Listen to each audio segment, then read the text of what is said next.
It was the first day of summer in the small sunny town of Diamond Grove, and the air smelled like sunscreen and sweet lemonade.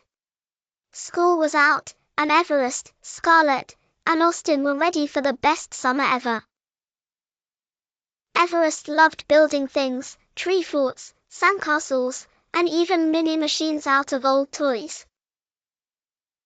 Scarlett had a heart as big as the sky. She was always helping stray kittens, cheering up neighbors, and handing out popsicles to anyone who looked too hot. Austin was the sports guy, fast, strong, and always up for a challenge, even if he hated losing. Their favorite place?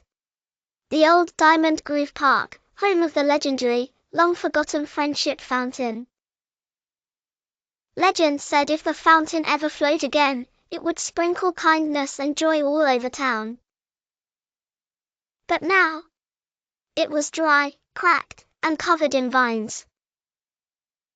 The summer mission. One hot afternoon, the three friends stood in front of the broken fountain, sipping orange slushes.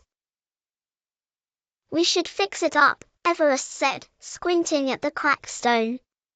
"We could use tools from my shed." "But it's huge," said Austin. "And super old." Scarlett smiled. "Kindness needs a home again. Let's be the ones to bring it back." And just like that, the summer mission began. It's not easy being kind. The first week was tough. Everest's tools kept slipping. Scarlett's hands were scratched from pulling vines. Austin got frustrated when the stones wouldn't fit right. Some kids from the neighborhood laughed as they passed by. "Give up. It's just an old fountain. You could be at the pool." Austin nearly walked away. "Maybe they're right," he grumbled. But Scarlett gently said, "We're not doing this for a trophy. We're doing it because it's kind. And kind things are worth finishing." Everest nodded. "Besides, every time we mess up, we learn something new." Austin took a deep breath and said, "Okay. One more try."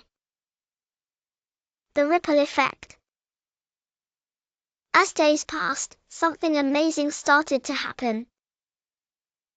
A little girl named Maya came by with lemonade. "You looked thirsty," she said. Then Mr. Ortiz from the corner store bought paint. Soon, the kids who once teased them were offering to help. "It's kind of fun," one admitted. "And you guys didn't give up, even when it was hard." They scrubbed, painted, and reconnected pipes. Everest engineered a new water system, Scarlett made welcome signs, and Austin gathered stones for a kindness rock garden. Please like, share and subscribe to my channel. Bye!